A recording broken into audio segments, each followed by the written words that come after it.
सामने assembly technique का एक टॉपिक है जिसमें हम लोगों ने पिछली क्लास में डिस्कस कर रखा है कि असेंबली टेक्निक में हम लोग क्या क्या चीजें जान चुके हैं कि कितने असेंबली टेक्निक कितने मेथड होते हैं, किन किन विधियों से हम लोग असेंबली करते हैं। जिसमें हम लोगों ने क्या क्या जाना है, पिनिंग, डॉबलिंग, स्टैकिंग, ब्रिजिंग को हार्ड सोल्डरिंग भी कहते हैं, और एडेसिव एपॉक्सी जिसकी सहायता से हम किसी भी चीजों को चिपकाते हैं।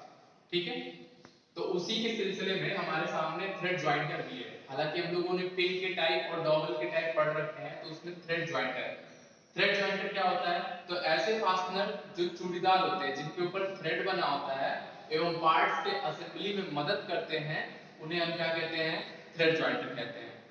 हालांकि आपको पता है कि कोई भी ऐसा कंपोनेंट जिसके ऊपर क्या बना रहे, थ्रेड बना रहे और दो कंपोनेंट को एक साथ जोड़ने का काम करे, क्लैंपिंग का काम करे, उसे हम क्या कहते हैं, थ्रेड ज्वाइंटर। और थ्रेड ज्वाइंटर के नाम से ही हमारे दिमाग में सबसे पहले क्या आता है, नट और बोल्ट के बारे में, कि सबसे पहले हमारे पास क्या है, नट और बोल्ट। एक थ्रेड ज्वाइंटर है कि नहीं है, नट के अंदर चूड़ी बनी होती है और बोल्ट के बाहर चूड़ी बनी होती है। दो पार्ट को एक साथ क्लैंप करने के लिए किसका प्रयोग करते हैं, नट एंड बोल्ट का प्रयोग करते हैं। दूसरा थ्रेड ज्वाइंटर हमारा बोल्ट विद क्लियरेंस होल होता है। क्या होता है, बोल्ट विद क्लियरेंस होल।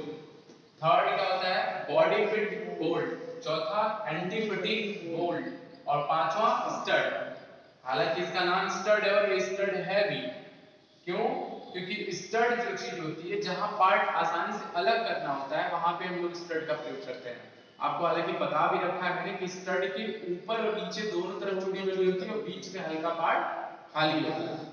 ठीक है, जैसे बोल्ट विद क्लियरेंस होल, इसका क्या खासियत है, इसकी खासियत ये होती है ना कि ये बोल्ट को, होल का जो साइज होता है इस बोल्ट से थोड़ा सा अधिक बनाया जाता है, जिससे जब बोल्ट उसके अंदर जाएगा तो उसमें क्लियरेंस मिल जाएगा होल और बोल्ट के बीच में, ताकि मान लीजिए मशीन के पार्ट में किसी तरह का मिस अलाइनमेंट आ रहा है तो भी पूरी की पूरी असेंबली पे मतलब दिक्कत ना हो, बोल्ट थोड़ा सरक भी जाए तो भी पूरी असेंबली ठीक ठाक से रहे। ऐसे जगहों में हम कौन सा बोल्ट विद क्लियरेंस होल, ये वाला हम लोग असेंबली टेक्निक में ये थ्रेड ज्वाइंटर यूज करते हैं। ठीक है, नेक्स्ट हमारा बॉडी फिट बोल्ट है। बॉडी फिट बोल्ट नाम से ही याद आ रहा है कि ऐसी असेंबली जिसमें कोई भी पार्ट मूव ना कर सके, इसीलिए मैंने यहाँ पे लिखा है कि सही मेटिंग एवं सापेक्ष गति ना हो, मतलब सही मेटिंग हो और सापेक्ष गति नहीं होनी चाहिए। बोल्ट की चूड़ी वाले भाग का व्यास सैंक के व्यास से हल्का कम होता है। जब कम होगा व्यास तो वो टाइट होगा अंदर, और टाइट होगा तो बॉडी फिट बोल्ट बनाएगा। ठीक है, ये भी बात समझ में आ गई। लास्ट हमारा एंटी फटीग बोल्ट के बारे में बताया है कि जहां भारी वजन वाला होता है वहां पे हम लोग कौन सा बोल्ट यूज करते हैं, एंटी फटीग बोल्ट।